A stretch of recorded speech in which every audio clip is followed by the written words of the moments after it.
Salut les merveilles, ravie de vous retrouver pour cette vidéo. Aujourd'hui, nous allons parler du corps dans tous ses aspects.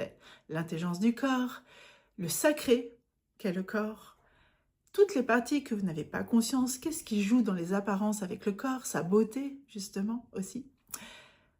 Le corps, c'est vraiment une technologie divine, une technologie d'orfèvre, un bijou, vraiment un bijou de technologie.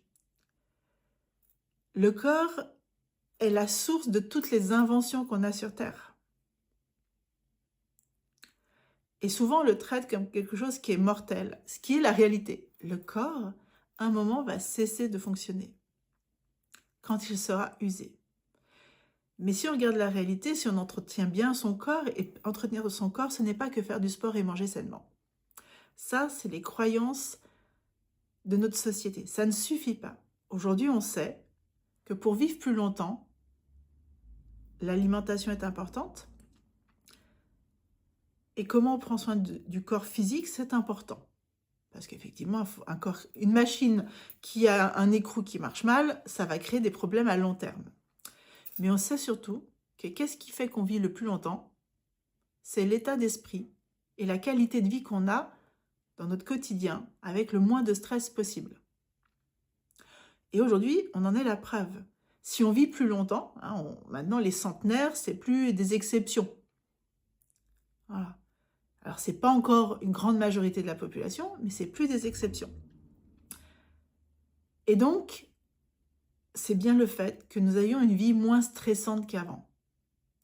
L'alimentation n'est pas meilleure. Au contraire, on est en train de devoir rééduquer les gens puisque nous avons perdu l'alimentation du vivant. Ça ne veut pas dire qu'on doit manger que des légumes, ça veut dire qu'on mange au rythme des saisons. Et les saisons de notre pays. Voilà. On doit avoir de l'activité physique. Ça, c'est clair, on en a beaucoup moins. Donc, avec l'industrialisation, on est sorti du vivant. Mais on a enlevé du stress. Mais maintenant, comment on trouve l'équilibre? Donc, s'occuper de son corps, c'est trouver un équilibre entre la santé physique, biologique, psychique et énergétique. Parce qu'on est influencé par notre environnement. Donc, si les énergies en nous, mais aussi à l'extérieur, sont pas favorables, ça veut dire beaucoup de stress, beaucoup de gens en colère, beaucoup de conflits, enfin des choses qui vont être lourdes, où le système doit être toujours en traitement, de la mauvaise communication, les émotions pas exprimées, de la superficialité, on va se suradapter. Et là, on va créer du stress. Donc, il y a plusieurs facteurs à la santé. Mais notre corps, si on le regarde dans son pur fonctionnement, c'est une technologie incroyable. Nous avons un cœur qui bat, et j'adore faire ça moi. Quand je suis pas bien, quand des fois j'ai des doutes de ma valeur, de plein de choses, je reviens à ça. J'ai un cœur qui bat tout seul. Je suis née d'un ovule et un spermatozoïde qui se sont rencontrés, qui ont créé un Big Bang. Des études ont été faites. On voit lors de l'ovulation, en fait, il y a un éclat de lumière. C'est pas beau ça? Je vous préviens, sur cette chaîne, vous n'entendrez pas que des trucs hyper pragmatiques ou hyper spirituels. On mélange les deux. Si vous n'avez pas vu ma vidéo de la dernière fois, écoutez là, je vous explique un peu comment cette chaîne a pris comme dynamisme. Voilà. Donc, on est un éclat de lumière. Donc, nous sommes une technologie incroyable. Le cœur bat. On se développe dans le ventre. On a un cœur qui se met à battre. Et ce cœur, il bat de quoi? Alors oui, on peut dire c'est le sang qui se passe dans les veines et ainsi de suite. On respire, on s'oxygène, il oxygène, les nourrit. Oui, mais en fait, il bat tout seul. Quelle est la pulsion qui le maintient? Qu'est-ce qu'il y a dans notre société aujourd'hui qui tient tout seul en pulsion? Rien. Tout est branché à quelque chose. Donc notre cœur est branché à quelque chose, à une énergie qui n'est non visible. Vous y mettez les mots que vous voulez, Dieu, source, divin, quantique, bon, peu importe, c'est votre choix. Mais nous avons un cœur qui bat.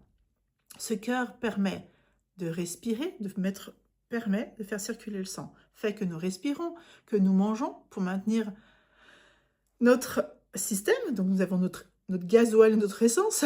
Voilà. Nous avons la capacité de digérer, d'éliminer, de nous reproduire. Un truc de fou. de penser. En plus, nous, on peut penser, on peut faire évoluer nos pensées, on peut libérer, recréer on peut s'auto-programmer. C'est-à-dire que si on a des programmes archaïques, on peut les déprogrammer pour mettre un nouveau programme. On peut se guérir, et pas que par les médicaments, avec, mais pas que.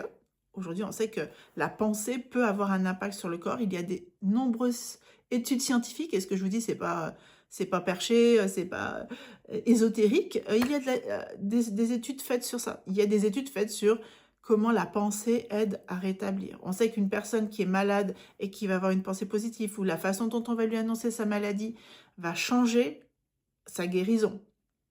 Oui, oui, c'est étudié. Donc, je ne suis pas là pour tout vous donner les noms et tout ça. Si vous êtes curieux, avant de dire Eh, c'est n'importe quoi, allez chercher, informez-vous. Quand vous serez informé, vous me direz que c'est n'importe quoi. Donc, notre corps est incroyable. Il est fait de multiples intelligences, biologiques, physiologiques, nerveux, intellectuelles, émotionnelles, sensorielles. Posez juste vous là avec ça, déjà. Et pas juste dans la tête, hein, si vous dites « Ah oui, c'est vrai », c'est « Qu'est-ce que ça me fait d'entendre ça ?» Waouh! Vous vous rendez compte comme il est sacré? Et moi, j'ai juste une question. Comment vous êtes en relation avec votre corps toute la journée? Est-ce que vous lui dites bravo? Est-ce que vous lui dites merci? Parce qu'on peut faire ce petit jeu de dissociation, hein? Comme si c'était une entité à part entière. Ce corps, il est le véhicule de votre âme, il est le véhicule de vos pensées. Il vous permet de vivre plein d'expériences. Comment vous êtes en gratitude? Est-ce que vous vous félicitez? Est-ce que vous le trouvez beau, même s'il n'est pas dans les normes sociales? Est-ce que vous lui donnez déjà juste sa légitimité d'être et ce sacré qu'il est? Comme votre téléphone, là, vous êtes hyper en admiration avec. Waouh, je veux un téléphone. Waouh.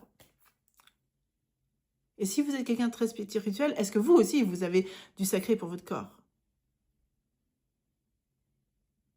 Est-ce que vous en prenez soin? Est-ce que vous le faites vivre à la hauteur qu'il mérite sur cette terre? Et pas juste en méditant, pas juste en... Est-ce que vous le nourrissez bien? Est-ce que vous lui donnez un lieu de vie qui vous convient? Est-ce que vous avez assez de sécurité matérielle? Parce que ça aussi, je l'ai vu beaucoup dans le monde spirituel, même si maintenant, ça a tendance à évoluer. Le corps, c'est pas le plus important. L'âme, c'est le plus important. Que dalle.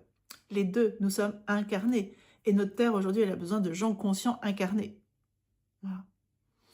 Donc, comment vous êtes en relation avec votre corps? Comment ça se passe en vous, en fait? Est-ce que vous jugez parce que vous avez trop de kilos? Est-ce que vous jugez parce que vous êtes trop maigre? Est-ce que vous jugez parce que vous n'avez pas la bonne forme des yeux? Vous n'avez pas le même regard que l'autre? Vous aimez ressembler à l'autre, ainsi de suite. Est-ce que vous êtes là-dedans? Si oui, c'est pas grave. Amour sur vous. Et reconnaissance aussi, c'est OK aussi. Mais qu'est-ce que ça vous fait émotionnellement? Est-ce que c'est juste?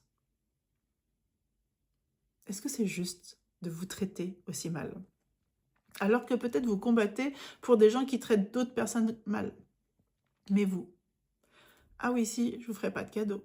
Pour moi, aujourd'hui, c'est nous qui avons tout le pouvoir.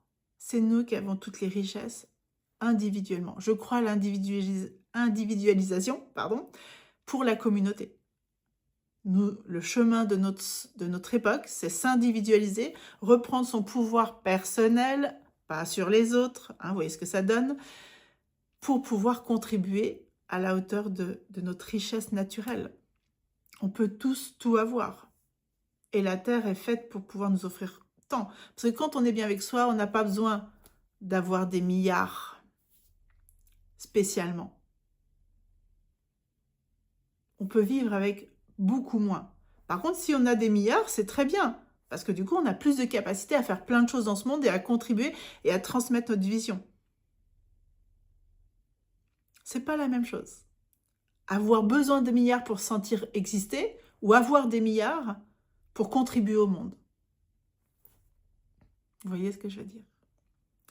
Donc voilà un petit peu le questionnement d'aujourd'hui. Voilà ce que j'avais envie de vous transmettre et vous permettre de réfléchir. Laissez infuser cette vidéo. Partagez-moi ce que ça vous fait en commentaire. Qu'est-ce qui s'éveille pour vous, même si c'est assez spirituel comme questionnement, allez-y. Si c'est très pragmatique, allez-y aussi. Posez-moi des questions, partagez votre vécu. échangeons, co-créons. Je vous embrasse et à la prochaine vidéo.